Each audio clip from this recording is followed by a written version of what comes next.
I'm recording. Okay. So You said you were good. I was asking you guys because it doesn't. Oh my god. Anyway, on Monday. Oh, that's not a chugging beer.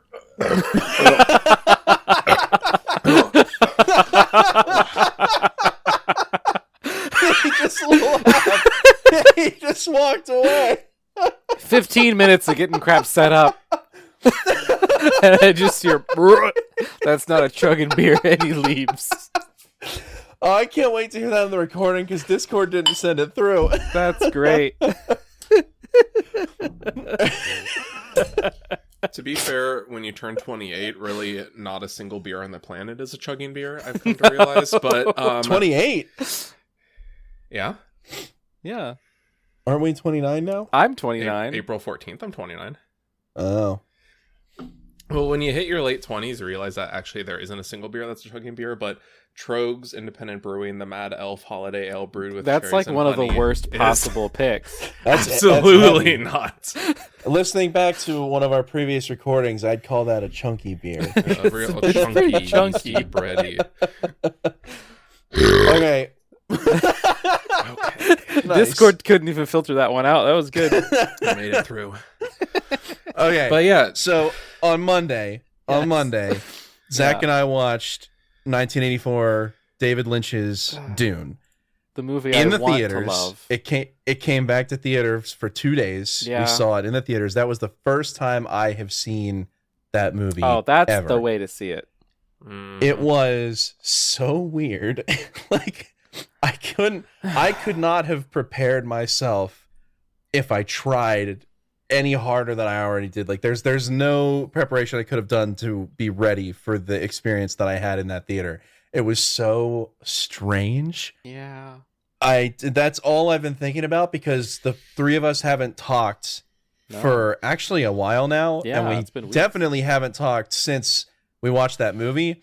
And I've been dying to talk about that movie with Hey. you two. I am And I always don't- down to talk about Dune, Hans. I know, but we're here right now to talk about I just said it. Contract What the to hell was this Kill. called? It's called Contract to Kill. Kill. The only reason I know that is because I have my notes open in front of me.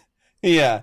And I don't want to talk about Contract to Kill. I just Oh, hey. want to talk about Well, so- 1984 too. Yeah, wait, here we go. How about you get to talk about David Lynch's 1984 Dune if we can complete talking about Keone Waxman's 2016 Contract to Kill. hear me out.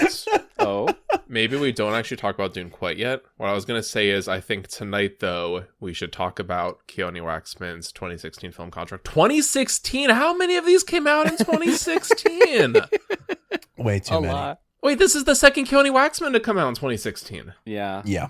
Oh, that just hit me like a Yeah. ton of bricks. Yeah. That makes a lot of things make a lot more sense. Yeah. Like how it feels like 3 different scripts got thrown into a blender. But we should talk about that, and then I think we should actually officially, for realsies, like we cannot leave the call until we decide on what season 2 of the podcast is. Oh, and yeah, that's good. decide on what the rollout Oh, for Chronicles of no. Narnia will be like, because Oh, yes. Oh, yeah. no. I have a proposal for exactly how Chronicles of Narnia should work. Okay. But I think there is a very good chance it will involve Dune 1984, directed by David Lynch. Okay. Okay. Okay. But not as our first Chronicle. I think there is No, another no. movie that has to be the first Chronicles of Narnia. Yeah. Yeah. Do you know what that is? Okay. We shouldn't spoil it.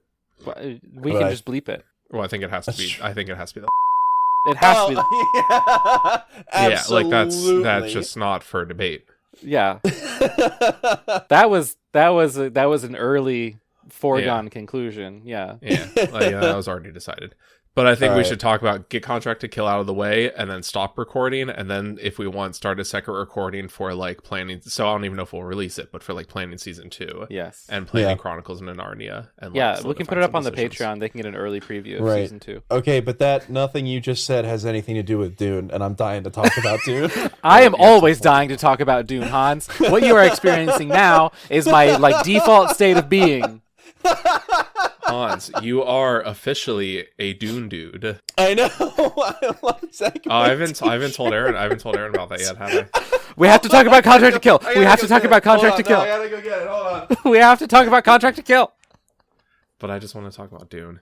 No, I don't know if you read it yet. I touched on this in my review, in my Letterboxd I read review your of Dune. review. What? I read your review. Oh, okay. Well, it's just at the end, it is like, yes. I made us shirts. Zach presented me with this before we went into the That's theater. It is great. amazing. That is awesome. We'll absolutely be wearing that for the premiere of Dune Part 2. Yes. Hans, I know you're currently reading A Song of Ice and Fire for your mom, but I think Gotta fit some Dune in there. I think you have to fit Dune in there because it was so fun sitting in that theater watching 1984's Dune as a person who's read 5 of the Dune books and a person who's read 0 of the Dune books. So I kept leaning over to Zach and say, okay, you know what? We can't. We have to get through this We have to movie. talk about We Contract have to to Kill eat first. the broccoli before we're able to eat the steak. This is not I like broccoli. This is not broccoli. This is not broccoli.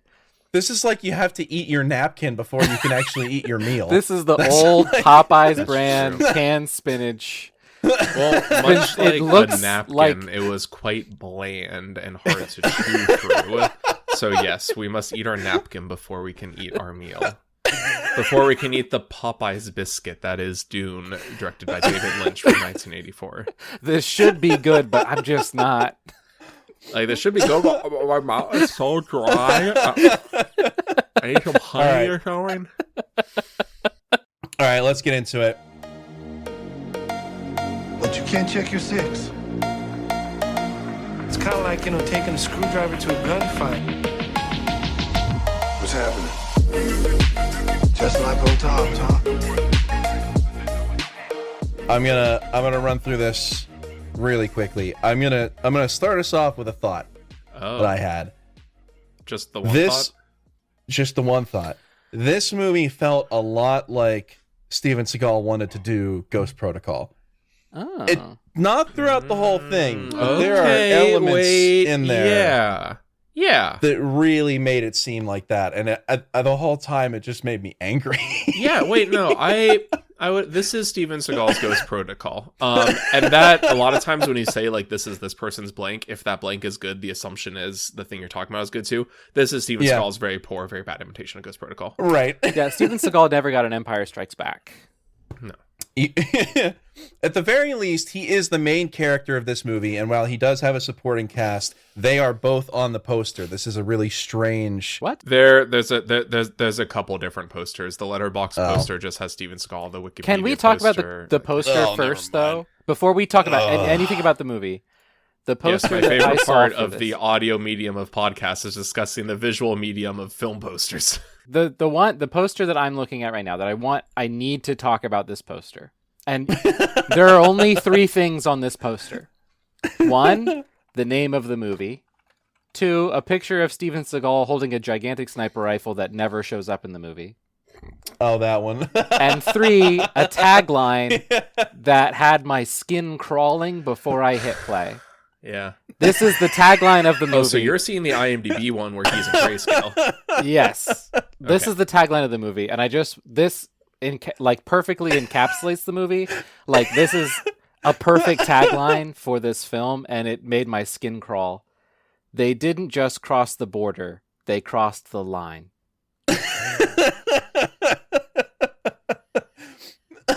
What? I was terrified to hit play on this thing. As you should. And I was right. As you should. So, knowing that, having that in the back of your head, we'll link the poster. All Oh 3 my of them. gosh. All 3 of them. Knowing that in the back of your head,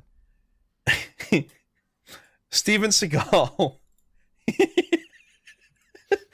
is an asset for every 3-letter agency on the planet. At the same time. At the same time. They just roll through all of them. They put So that there's- right into the script.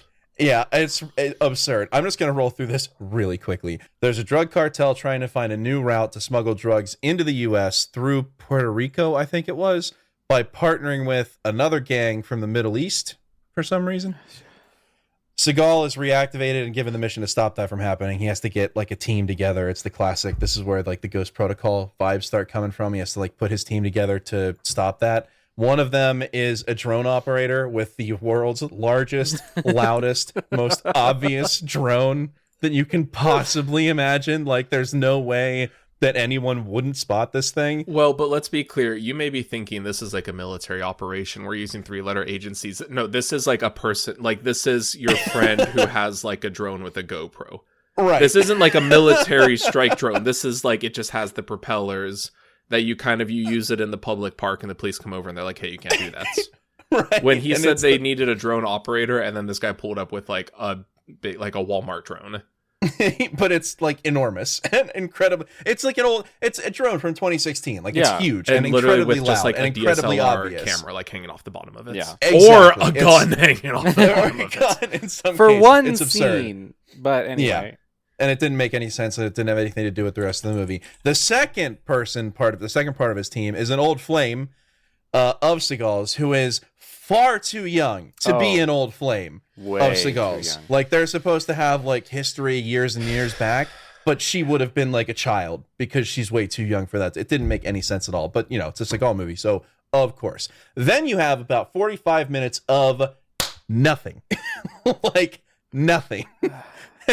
Then it's just back and forth. They're like tracking the gangs, and that's it. It's nothing. It's literally nothing.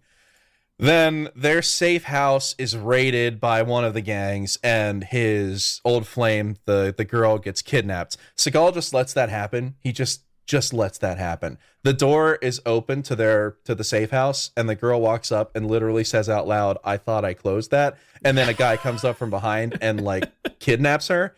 And Seagal is in the background. You see him pick a sword up off the wall. A sword, of course, a sword. A training there are guns. sword, a blunt object.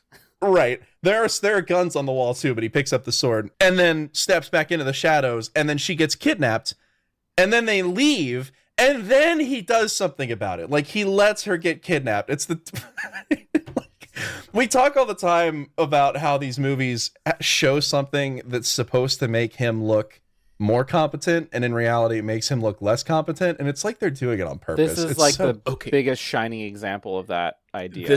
I felt it like is I the was losing dumbest my thing mind in because the this world. this is the movie so far where every single thing that happens is that they Yeah, only like- even their successes are through intentional incompetence. Like, Yeah. this happens every now and again in the other movies. This is every single plot point, every single story beat, Yes. every single character interaction is Right. them being bad at their job, but Yes. sometimes making it work for them. It was Right. driving me up a wall. Now, I will say it did make me think of Ghost Protocol. But in Ghost Protocol, it's like things go genuinely wrong, and they have to rise above the situation to overcome it. They are incompetent, and then have to figure out how to deal with the mess that they made. Like, Yes. So, ugh. we're Anyway. not done yet. So up to this point, we've had introductions, 45 minutes of literally nothing, and then Seagal lets his partner get kidnapped, so they have to go get her back. Seagal pits the cartel and the gang against each other. Then he gets a call from his superiors in every single 3-letter agency, and it turns out it's not actually about the drugs. What they actually wanted was this terrorist who's a part of the one gang who is responsible for blowing up an airliner. They and never they're trying explain to how that's relevant, but They never explain how that's relevant, but they show like a very, very, very bad CGI video of an airliner blowing up above people on a playground. He was being smuggled into the U.S., not drugs. So the CIA team, I say that like it's out of nowhere, because it is out of nowhere. A CIA team shows up to kill everyone. So Seagal and his team have to kill everyone first because they have to Why? finish what they started. I have a whole thing about that. that. I'm glad you do, because I sure didn't get it. But it's actually just because the airline bomber was also CIA, and he was ordered to blow up the plane, but then Seagal kills him anyway, and there's like this... Is that what that was? Anyway. That's what he said, but there's this hint that it could be... They could have had something to say about the CIA meddling in internal affairs and causing a tragedy on purpose to point the finger at another country. I actually have a line in here. Wait, is this saying that 9/11 was an inside job? Like, like they almost had they something come to say really about close that. to saying that, and then don't. They come really close, and then they just don't. And I mean, kind of thankfully almost, but I don't know. It's a mess. And then Seagal just kills him anyway. CIA team wipes out the one gang, so Seagal and the drone guy have to track down the cartel to kill them to get his partner back. They do that. Takes way too long. Of course, the boss in the last fight has a gun in his hands on both of them, on both Seagal and his partner, and he just says, "You're dead," and then there's like a solid 3 seconds of lead up, and he lets Seagal walk right up to him and take the gun out of his hands, and then Seagal shoots him, and that's it. The movie's over. Roll credits. Can I explain what I think the plot is? I wrote a plot synopsis. Please do, because as far as I saw, it was mission setup. Seagal has to build his team, then like 45 minutes of nothing. Yeah. Girl gets kidnapped, and they have to go get the girl back, and that's really all it is. So here's what I think happens in this movie. Now, I want everyone to know that the dialogue in the movie actively fights against the plot. Like, characters will have a conversation about what is going on and actively contradict themselves and each other. I have some notes in the course of the dialogue, so that you can't tell what's going on. You don't actually know what is happening. Right. Because from one line to the next, they'll say different things that are mutually exclusive. Here's my best attempt to figure out in a few sentences what is happening. There are Islamic terrorists trying to smuggle a bomb maker into the United States. And a couple of these terrorist guys were caught crossing the border. That's how the U.S. government got tipped off. Now, what they're trying to do is they're trying to build a relationship with the Mexican drug cartels because apparently they are good at getting stuff across the southern border into the United States. That's okay. That's where that relationship. They're going to get it through Puerto Rico or something. I don't know. There's this whole subplot about Puerto Rico. It doesn't really matter. It completely does not matter. It's all undermined halfway through and the so movie. The CIA or the DEA or the FBI, it's unclear who hires Seagal. Well, it's unclear even who Seagal has worked for in the past. Yes. And will work for now. The United States government hires Seagal to get information. So the government knows that it's really just a guy hires Seagal. It's some guy. It's a guy in a bar. Comes to a bar, which literally the sign outside the bar says CD Bar. The name of the bar is CD it's Bar. Called CD. Oh, I missed that. And there's next door to CD Bar is a massage parlor with the same massage sign from Absolution where Byron Mann walks out of. Wait, in really? Absolution, yes. It's the exact same sign. They reused props. Shared the set. They reused props. Dang, that's right up there with Japan Sword. Japan Sword. I missed that question in the quiz. So the CIA, the government is trying to take out 3 guys: the leader of the Mexican drug cartel, the leader of the terrorists, and this bomb maker. But they never know where all 3 of them are at the same time. And if they kill one of them, or even 2 of them, then whichever one they don't get will run away. So they know that these 3 guys are going to be in the same room at some point, and they'll be able to take them all out at the same time. But they don't know when or where. But they do know that 2 of them, the leader of the terrorists and the leader of the cartel, are going to have a meeting at this hotel in Istanbul, I think? Yes. Yeah. They meet before that, but the real meeting isn't until later. Yeah, so they meet in Istanbul to set up a meeting for some other place. And Istanbul may look a lot like Romania to you. We're just going to roll with it. You may look at that and think that looks like Romania. Ignore that. Yeah, so the government you may also hires... think that, every other location looks like Romania. You just gotta...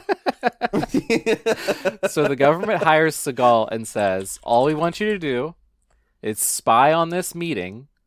They're going to talk about where the next meeting will be, where all 3 of them will be in the same room. All you have to do is listen in on that meeting and get the information of where the next meeting is, where they will all be together so we can send in a team and take them all out at the same time. Seagal says, bet, and then doesn't do that. Instead, he decides that he's going to put together this elaborate plan. he's going to put together this elaborate scheme where he pits the two sides against each other by like buying a specific kind of car, and they're like have multiple car chases and cloning people's voices with like pseudo gadgets. Also, the gadgets in this movie are hilarious. Very Ghost That is Protocol. unfortunately very Mission Impossible in a That's very why I was thinking frustrating way. But it's Wish.com Mission Impossible. It is. It's- We have exactly like 7 words from this guy, so now I can completely reconstruct an AI like recreation of his voice that I will talk into, and it will live transcribe it into his voice. Yes. Now, by sowing mistrust between the two factions, the third guy, the bomb maker, who is supposed to be coming to the second meeting, the terrorists decide, hey, it's like too dangerous. Like, we can't really trust them yet. They're probably spying on us. You stay home, and just I and the cartel guy will meet. Which means that Seagal, choosing to go way off the program of what he was asked to do, completely destroys the entire point of this entire mission. The whole point of the mission was to figure out where these 3 guys will be at the same time. And he creates the only condition in which they will not be in the same place at the same time. Well, He and is then he gets he is mad. 100% at fault for that not being possible, and there was no reason for him to do that. He just decided that he was going to do that. No one asked him to pit the two sides against each other. No one asked him for this elaborate scheme. All they asked him to do was put his ear up against a wall in an adjoining hotel room.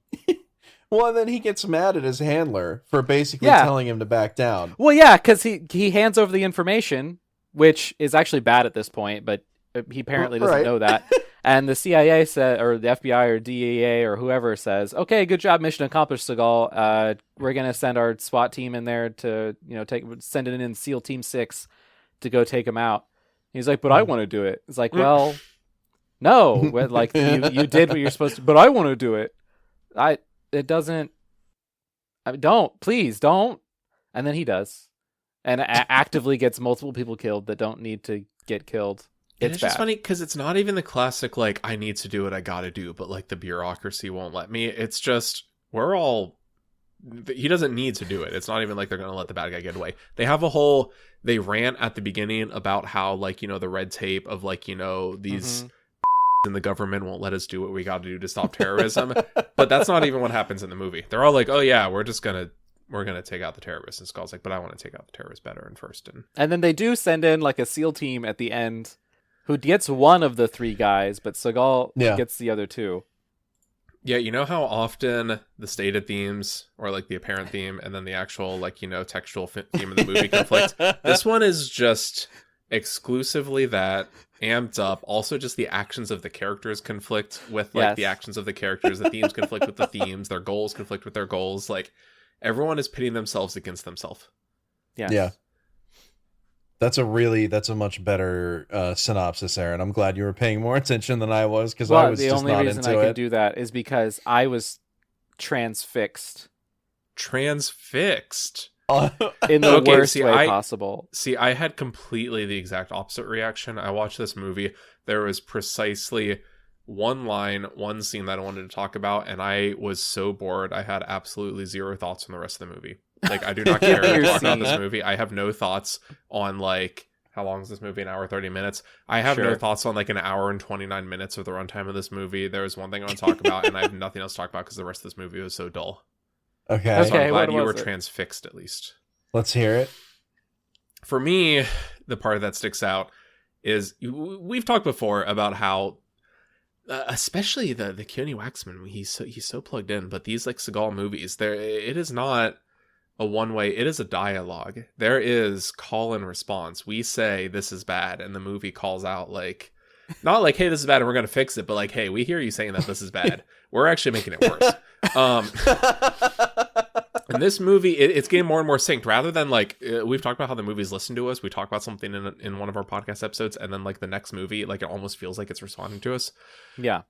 This one was like hearing my thoughts, because you're watching this movie and you're 25 minutes in, and you're just like, wow, this movie is just like inventing new ways to be racist. You're just like, of course, it's 2016, so Steven Seagal has to like. it's like his enemy is like Islamic terrorists, but at the Mexican border, and even like his allies who are the Native Americans, he finds like really weird ways to talk about them that are uncomfortable. Like, my brothers, my Native American brothers picked you up at the border, and you're just like so gross, and you're like, oh, this movie is like racist in ways I can't even understand fully. Oh no, you don't worry. They have a conversation later on their private jet about how they're not racist at all. That's the part. That's the part. That's where I'm coming. That is what has bewitched me. When they're having a conversation, and then they're having a conversation stops so they can look into the camera and give like the Ubisoft "we are a multicultural, like we're not being racist" like monologue. When Seagal literally looks into the camera and says, "We don't give a about anybody's religion. We don't care about what their ethnicity is. We don't care. We let everybody do what they want. It's like the great Genghis Khan once said, practice your own religion, but pay tax to me." It's like a monkey trying to a football now, really. This whole thing, it's just a mess. Anyway, and then he keeps talking. The fact that he literally just does this and then, anyway, like, I'm not making that part up. For some reason, that anyway is the weirdest part there. But, like, I'm sitting there, it's like, the woman brings it up. She's the first one, the female character. She says, like, hers isn't quite as weird as whatever that was that Seagal just said. Hers is like, oh, you know, it's not really like people who are strongly devout to their religion. They're not really creating the trouble. Like, you can believe your religion. That's fine. It's just bad people are going to do bad things. And then Seagal says this, which is weird. And it's weird because I'm not joking. He is not diegetically in character having a conversation. He is looking into the camera, and he is saying, hey, I know you're sitting at home thinking this movie is really racist, but I promise you, he's like just doing the I don't care if you're black, white, blue, purple, whatever, like speech somebody says right before they just say some insanely racist thing. He is just like, we don't care. We're not racist. We just want to stop the practice your own religion but pay tax to me, which is him meaning I'm going to come and shoot you with a gun. But then he says, I don't even know if this made sense in his head when he said it. I don't know if this was in the script or if this was one of his classic improvisations. Has to be. It's like a monkey trying to a football now. Really, this whole thing, it's just a mess. Anyway. And then that is the last mention of, hey guys, don't worry, we're not racist. The rest of the movie is like, we need to stop these terrorists, you know, like. It's deeply uncomfortable. It's a bad time. I can't even think about anything that happened in the 25 minutes before or like the hour and 4 minutes after this, because I'm just watching this movie. Like, it is just so boring and just the most boring. It is bad in the most boring ways possible. And then this happened and completely took me out when the character literally looks at me and is like, hey, I know you think we're racist, but like, we're not racist. Here's a I don't remember what episode it was. Here's a really uncomfortable speech to prove it. Yeah, anyway, back to being racist. Well, but also, I don't even know what episode this was. I think like at one point I made some joke that Seagal says some like insane thing, like it's trying to a cheeseburger sideways. He literally, what is this? What is he saying? What is happening? And then he just goes, anyway, and then the movie picks up again, and then it goes back to the movie. That's like a weird intermission, fourth wall breaking intermission. So I don't even have thoughts to share. I just had a reaction to that, and I didn't really have a reaction to the rest of the movie. The rest of the movie was quite greasy, just slid right on over me. I don't blame you. I was just Matrix dodging the rest of this movie, but that one shot me in the chest. I think this movie is really relying on you like looking away during the dialogue scenes. And just like turning your head back every now and again and hoping either someone's shooting a gun or like there's a boob on screen or something. Like, they even had flashbacks. Like when they would when characters would realize something had happened, they would have a flashback to the moment that it actually happened. Okay, in black and white. My favorite time that happens is whenever they're like, when exactly like 3 plot points have happened in this movie, and they have to do a flashback and show you those 3 things happening in the order they happened. Yeah. When it's like, oh, there was the drone watching you, and then like you were being followed in this car, and then this happened, and then like they have to flashback all of those, and I'm like, movie, those are the only 3 things I remember about you. You don't have to literally replay the footage of those 3 things. Those are the only 3 things that have happened over the last hour. Yeah. Yeah. Those flashbacks were not just completely unnecessary. You chose the only things my brain is able to latch onto to remind me of. I have Yeah. two things. Okay, sure. Two things. Well, first thing, very quickly, at the very beginning of the movie, Seagal is talking to his handler, the guy that like sets him on the mission, and he's telling him about how they seized all of these weapons and drugs and stuff from some drug bust. I don't remember exactly what it was. They went into a mansion and killed a bunch of gang members and then stole all their stuff. Yeah. He says, and I checked. I swear I checked. I went back, listened to it again, turned on subtitles, read it out. It's amazing He says how many that they times you have to do that seized in these movies. Yeah. Well, they one, the see sound mixing this- in this was trash, and I couldn't understand hardly anything he was saying. But Oh, well, but that's because he was talking kind of like this really quietly the whole time. Yeah, it was awful. Awful. Absolutely awful. But Anyway. I went back, I double checked it, and he says they seized something, $2 million and 150 tons of cocaine. 150 Yes! tons. Yes! Tons. 150 tons Yes! of cocaine. That is an I don't impossibly think so. large amount. That is quite impractical. I don't know a lot about cocaine, but I know that 150 tons Tons. is not something you usually stumble across. You don't stumble across Even- 150 tons of anything. Not to mention cocaine. Tons.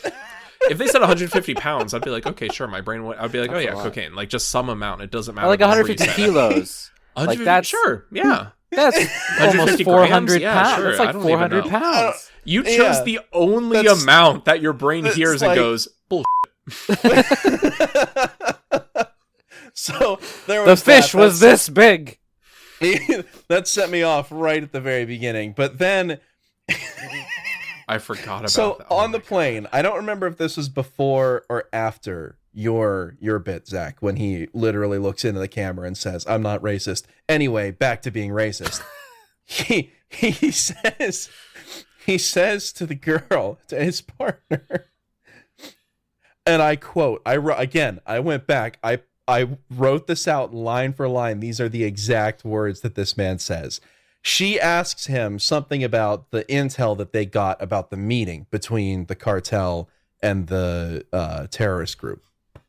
And he says, and I quote, "I mean, I never really believe intel. You believe intel? We used to say, and that's the key to death, you know? You can never trust intel. And that's what they say." What? And then 2 minutes later, he says, "Well, intel has really shown us unequivocally and absolutely that Rivera is joining forces with like Islamic fundamentalists." And then 5 minutes after that, I you not. Anyway, my intel is telling me right now that Rivera is supposedly holding a summit, supposed to be a big meeting within the next 48 hours, and it's my job to stop that meeting from happening. No, it's not your job to stop that meeting from happening. It is explicitly in the text of the film your job to let it happen. I mean, that was standing like like he just makes this stuff up. "I mean, I never really believe intel, but my intel tells me that this is going to happen, What? so we have to stop it from happening." Except that he's been hired to make sure that it does happen. I'm not even. It's like- I can't even get. There's into so that. many layers of why that's a bad line. We talk so often about how the text of the film like directly disagrees with and contradicts the theme of the film, and it couldn't be more obvious in so many different ways in this movie. It's just so like we say this every time, but it's frustrating. It's so frustrating to watch. You can't sit back, even just knowing that these are terrible movies. Like you can go into a bad movie and have a good time. I love sitting down and watching a bad movie and having a good time Yeah. with friends. You There may can't even do be a that whole with spin-off these, podcast dedicated to that very notion. right?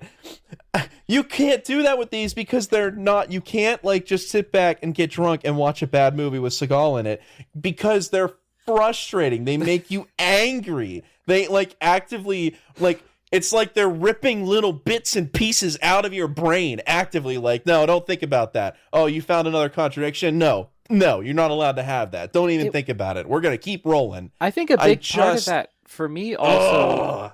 was that like no one in this was having any amount of fun. Like No, no, they're No, all angry. everyone here looks either bored or No one- angry the one entire has- movie.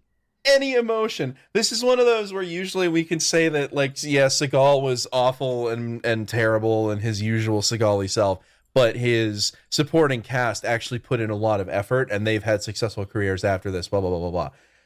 No one in this one cared. No one in this one cared. And honest to God, I don't blame them, because the guy, I have to look up his name, the guy on his team, Russell Long. the drone operator. Yeah. He has a very successful career and probably didn't need this movie. So it didn't really matter that he wasn't having fun. This was probably was in just a Westworld. paycheck. He was in Westworld, that's right. So he just has to get through it. Yeah. The girl, Oh. she didn't look like she was having any fun, and that's because she has a meaningless sex scene with fully clothed Seagal in this movie. Yeah. And I can only imagine how awful that was to deal with. So She also don't blame her either. as you touched on before, she has the fully clothed sex scene, like you just said. And also, like you said earlier, they meet up and it's like, we go way back. You're CIA and DEA, me, I'm FBI, and we're an old flame. To give full context, I had to do the math on it. She was 27 when this movie came out. Yeah. Gross. 27 years old, and she is And he was in his old 50s. flame. An old flame. Gross. Like, gross. I don't know what this really says, but looking at the IMDb page, only 6 of the people on this cast list even have photographs in their IMDb profiles. I Like, This is I like hope. how many what Keanu Waxman movie is this? I don't Like how too many? What number? I think this is the last one of No, 2016. Oh, the last one. Oh, okay. Oh, I think this is the last one of this year. Yes. Of that year of 20, because there were a lot in 2016. There were a 1, bunch. 2, 3, 4, 5, 6, 7, 8, and then he did one more in 2017. He did Cartels in 2017. So in Cartels, addition oh my God. to apparently working on 8 episodes of the True Justice Steven Seagal TV show. This is apparently his 8th. No. Yeah. This is his 8th Steven Seagal movie in 7 years. Wow. This man cannot care. It would be weird if he was putting any effort into this. It would be frankly frightening if he had a passion for this. Nobody involved in this movie should care about this movie. I kind of alluded to this at the beginning of this episode. I think the script for this was actually like 3 or 4 different scripts. It was mostly like a cheap Ghost Protocol knockoff, but there's also there's one moment where Seagal is like leading his final attack on the compound where like the drug dealer guy is. Right. And he tries to have the kitchen fight from The Raid. I don't know if you've ever seen The Raid. Yes, But yes. it's like I love the one kitchen of fight the from the Raid. greatest martial arts films of all time. And he tries to have the very famous kitchen fight from The Raid. Except it's you're not you probably never were the martial arts expert that you need to be to have that particular Absolutely fight. not. But like they do that thing where like they post up with their wrists against each other and then they do like an exchange and then they stop and then they put their wrists together and then they have an exchange. Except it's just embarrassing. And it only lasts like a couple seconds. Yeah. Like it's and every single time, so there's all 3 of the main cast have like different individual battles that Yeah. they fight with different members of the cartel and the terrorist group. And every time it's Seagal's turn, the camera like shakes like violently. Oh yeah, most of this movie is Just- shot on like a dolly or a crane.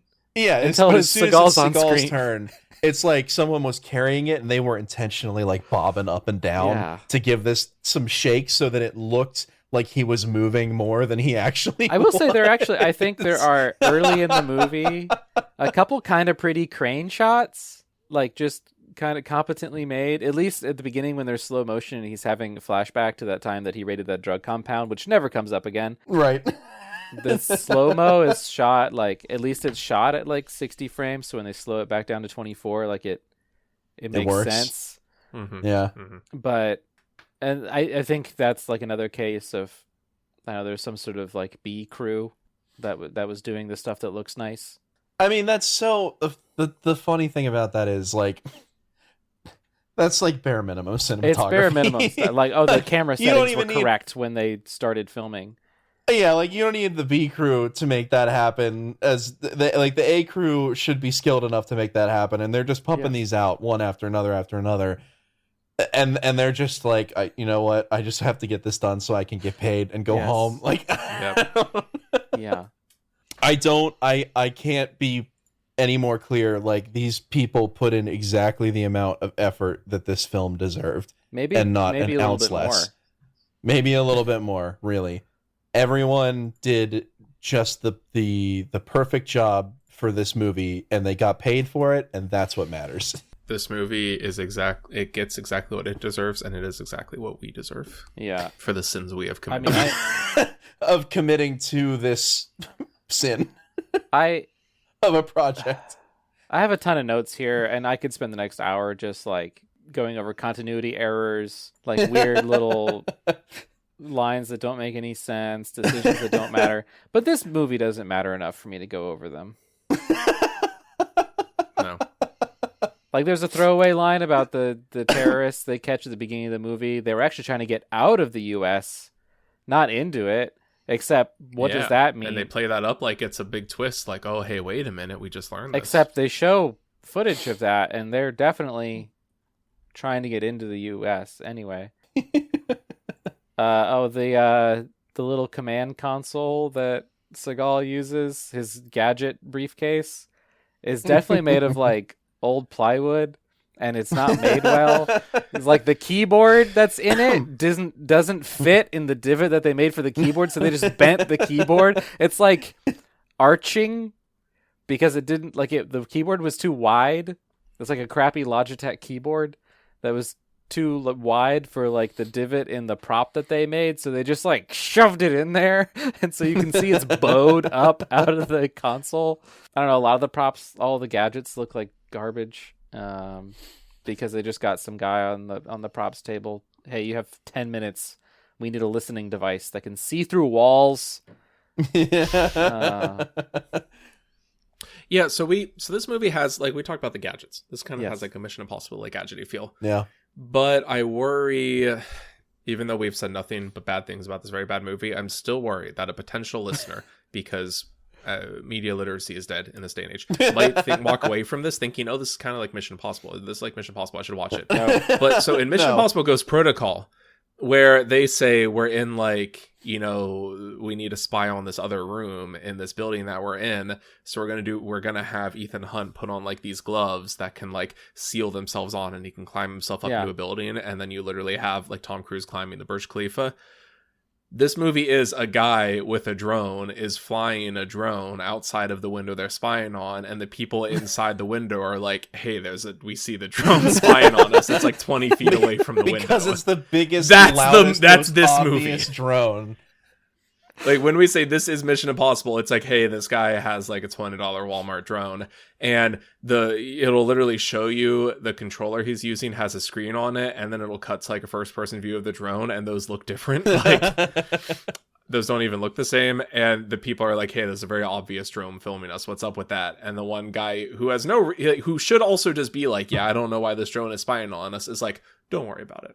Don't worry about it. This hotel is really advanced. They have good security. That's what he says. Our main characters incompetently, like, intentionally do things badly to find themselves into achieving their mission of sowing distrust, but that only works because the people they're sowing distrust in are also as equally as incompetent. Yeah. So when we talk about like the gadgets, we're talking about like this briefcase with just like a bent keyboard crammed in there. We're talking about like a dude's drone. We are not talking about like the face replicator where they have to like invent new camera movements and like in-scene transitions to like make the effects of that work so seamlessly. We're talking about like a guy is flying a drone, and the people he's spying on go, hey, look at that drone. That is how Mission Impossible Ghost Protocol. Also, you can kind of tell the drone's a rental. They're very careful with this thing. They're very careful with it. They don't do like any fancy tricks or nothing. The fastest it ever goes is like a light jog. Well, they show Yeah. every time they break out the drone, they show it landing, and they show it landing very slowly and carefully, and like the guy packs it up and puts it away, like it's very intentional. Yeah. Yes. Yeah, so you know how like this movie is like Mission Impossible Ghost Protocol, but like you know that one scene when they like mess up and they have to kick like Lea Seydoux' character like out of the window? Yeah. It's just that for like an hour and a half. Just bad. It's really bad. Really, really bad and frustrating and bad. We had favorite lines. I mean, I do. Mine was the one where he talks about where he doesn't actually make any sense while talking about how he doesn't trust the intel that he's given, and then directly afterwards says that he trusts the intel he was given. Good. Brilliant. I mean, mine is obviously it's like a monkey trying to a football now. Really, this whole thing is just a mess. Anyway, What? Anyway, like he really like he's just straight up just saying back to the movie. back to the movie. My favorite line at the end of the movie where Seagal's giving his like voiceover recap on like what was supposed to have been the conclusion of this movie. He says the paradigm is changed, not shifted. What? I mean, What? What? What do you think a shift is? paradigm shift is like a very well known term. The paradigm is changed, not shifted. Not shifted. It's like so he heard paradigm shift for the first time. Is like, nah, I'm going to use that. No, Yeah. That's got to I'm be gonna half of invert his it. I'm gonna lines. twist it because I'm not just. I'm going to be clever with I'm it. gonna change. Yeah. Not shifting the paradigm. We're changing it. No one said, Steven, that's not. It's not how We're that changing works. the paradigm and we're shifting the game. Now, okay, can either of you tell me why is this movie called Contract to Kill? Because he Because got he's a contract. contracted Actually, well, by I mean, the Actually, so CIA. at the actually, beginning of the movie, the guy who meets him. he's very much not contracted to kill. Well, at the beginning of the movie, Oh, actually, yeah, you're right. he like the guy who meets him at CD Bar, not the CD Bar. That's not a descriptor. The name of the bar is CD Bar. Mm-hmm. Like he had alludes to Seagal's violent past and says like, "Oh, you're the best wet work we've got. You can do all the good killing stuff. I'm gonna hire you for a job that specifically you're not supposed to kill anyone. All the good killing. Like you're very very Yeah. good at killing people. I'm gonna hire you for a job in which we really don't want you to do that. Actually, Yeah, but is he really? It's not really even a contract either, because he's it's it's supposed to be like off the books, He's an asset, or he's a cold asset or whatever they called him. cold asset. He's being reactivated. It's not. Yeah. There's no contract. Like, he works for them, and they're pulling him to do a job. Like, he's supposed to just be undercover or whatever, and then they're activating him to do a job. Yeah. Well, maybe it's because he's like an independent contractor. Like, you know, he doesn't get a W-2. He's not an actual employee. He like has to like file like He has to pay for his own health do like insurance self-employed and like taxes and everything. And so it's like independent contractor to kill. maybe. How Oh many my movies God. have there been about that? There was that one movie, The Accountant. I think that he was an assassin or something. How much accounting did he do in that? I think that might be an Actually, interesting film. He a was- fair amount. Yeah? A fair Did you amount. see the He I have was- not Have seen you The watched The Accountant. Accountant? He actually spends most of that movie doing accounting, and I'm He's- not even lying. Yeah, he's he prepares taxes for people. Uh-huh. Like, he straight up he also like shoots people with a gun, but he does a good, decent amount of account. That title doesn't lie. That title Okay, is I actually need to see accurate. that movie then. It's a good movie. It's okay. Yeah, it's Well, okay. okay, but I'm gonna It's go. an okay You should movie. watch instead of Contract to Kill. You should watch The Accountant. watch The Okay, I stole that. Because one of you is gonna say Mission Impossible Ghost Protocol. Oh, I'm so I gonna had go to ahead take and The claim that Accountants. right away. You should watch The Raid, the other movie that I brought up. Oh yeah, There you that's a good go. one, yeah. Or Three if you're easy feeling ones spicy, right there. Actually, yeah, you should The watch Raid The Raid. 2. Oh, you should watch Mission Impossible Rogue Nation. You know what else you should watch? Mission Impossible watch 1, 2, 3, Mission Impossible Fallout. Which watch the Impossible Raid Dead 2 Reckoning. without watching the Raid first. Yeah, if you've never actually, yeah, seen you it. can do that. Yeah, that's fine. That's okay. That's it. I'm done talking about this movie. No cold outro, no post theme song. No, that's it. No, the post theme song is going to be us talking about Dune, because I need to talk about Dune. No, we can't Yeah, talk about no. because the Chronicles of Narnia. Yeah. Yeah, I The guess sister you're right. podcast. Yeah, you're right. You're right. You're right. Morons. You're right. You're right. You're right. You're right. I feel like someone should say something funny at the end here. No. That means one of us has to die.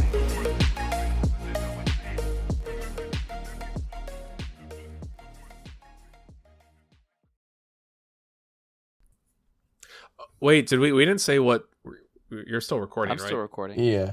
We Yeah. didn't say our star ratings. did we? Oh. Oh man. It's so hard.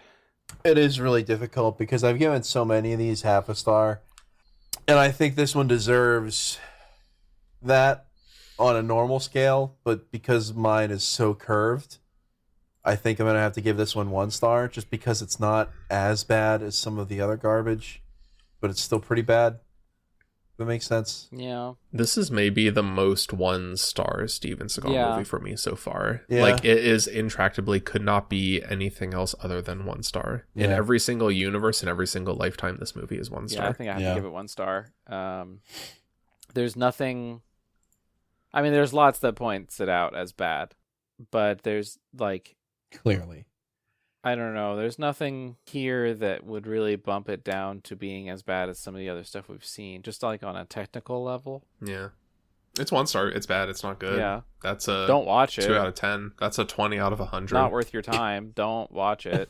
20 out of Like it, but it's so funny when the conversation that we're having is like it's 1 star and like, yeah, because I guess there's nothing we can point to make it any lower than that. So we'll be nice and give it a star out of 5 stars. Like, just the way we talk about these, the way we under the scale, the frame of reference. I can't. Like, I watched Wonka. What was that? Tuesday night? Last night? It was great. Yeah. I had a great time. I gave it 4 stars. I really wanted to give it 5 stars, but I had to hold myself back because like that wasn't. It was really good Because you're saving. yeah. Because later this, like, within the next like week and a half, you're going to be giving 5 stars to a different Well, Timothée Chalamet movie. It'll be a little later than that, but yeah, You're going to be given like 7 out of 5 stars. yeah, to a different Timothée Chalamet movie. Yeah. This podcast isn't going to release until after Dune Part 2 has come out. Can you imagine, whenever people are listening to this, we will live in a world where Dune Part 2 has been released, and we Whoa. are blessed with being able to watch Dune Part 2, Whoa. which we are not currently in that world. Yeah. And this world sucks, and I hate it, Yeah. because there's no Dune Part 2 in it yet. Oh, but can you imagine what Dune Part 3 will be like when they do Messiah? I'm not ready for Dune Messiah. Hans, you gotta have Dune and Dune Messiah read Oh before my gosh. the Dune Messiah movie comes out. I have an enormous amount of time to make that happen. I think we'll be fine. Oh. Yeah, it's only gonna be like 5 years before Dune Messiah. Well, they have to wait for Paul Muad'Dib to age up a little bit. They're gonna wait like 12 years, Yeah. like real time, like age. And, like, Yeah. well, but the problem is like, hold on. Are there any actors out there who look like an old Timothée Chalamet? Timothée Chalamet? I don't think so. I don't think so. Well, the only problem is also it takes place 12 years after Dune, but it's 12 years where he lives on a planet that is entirely desert. So really, you need to wait like 24 years because this dude is like, Yeah, he's been living alone out in the middle of the most this man is inhospitable desert in leathery the galaxy. skinned. Hey, spoilers!